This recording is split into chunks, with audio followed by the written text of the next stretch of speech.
how to transfer money from Direct Express card.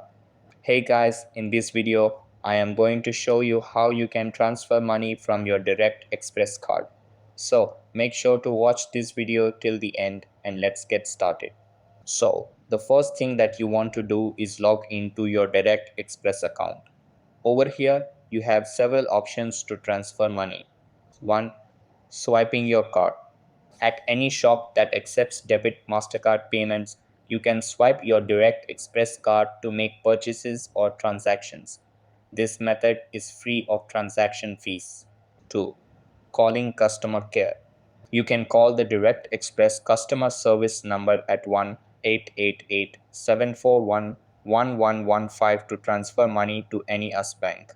Over here, you will be charged a fee of approximately $1.50 per transaction.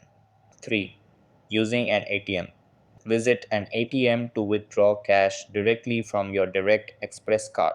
So that's how you can transfer money from your Direct Express card. That's all for this video.